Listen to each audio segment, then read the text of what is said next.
few years ago, there was a comedian, one of your fellow comedians who was in the Senate, and he was kicked out, or not kicked out, but he was... Was this... Al Franken. Al Franken. Yeah, so he was... My brain just went Al Roker, Al Franken. Got it, yes. But he was pressured to resign. And I'll talk to a lot of people. I don't know where you are on the political spectrum, but, I'm on the left, and a lot of people have mixed feelings about it. And I kind of wanted to see where you stood on it as a comedian and what you thought about the whole situation.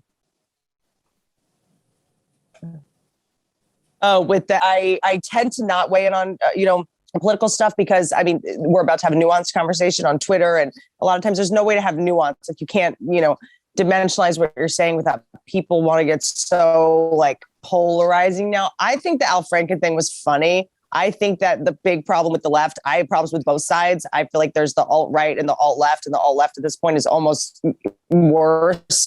But I think everyone's, gotten out of hand. But I thought it was funny. Everyone's done silly shit like that. I just think that if we keep holding people to standards that we can never live up to ourselves, we're never going to get, sane people in office. It's this whole thing of if you took a silly photo 30 years ago, you're never going to be able to work again. No one is going to run for office anymore. No one's going to want to participate. It's only the crazy people now.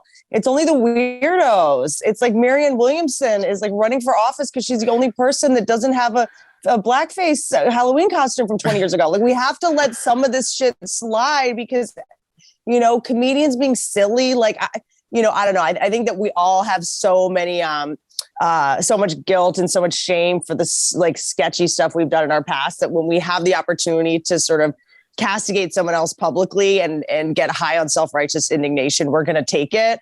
And I think it's backfiring in a major way. And I think that if you find something you're looking for, you're always going to find stuff on people. People always have made bad jokes, comedians and not comedians. And it was just a bad joke. It was the same thing with, but if we start apologizing, that's where it gets goofy. That's where it starts to, we give, people the power that don't want us to, I think, cave to them. I think people are stop caving to us, stop apologizing. We just need comedians to, I think keep being fearless and stop buckling to the 2,000 people on social media that are just they don't like anyone. They're not comedy fans. They're not ticket buyers. They're just they're doing what we used to do. When we would egg houses and drive by and knock over mailboxes. Now people just send tweets. It's just, we can't take it as seriously. And I think that, watching that happen was really hard because Al Franken, he's brilliant.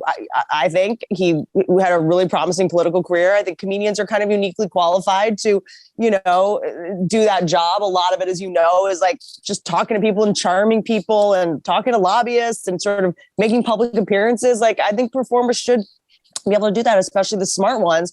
And I just wish it had been I took this picture 20 years ago. I'm a comedian. It's a bad joke. Let's move on.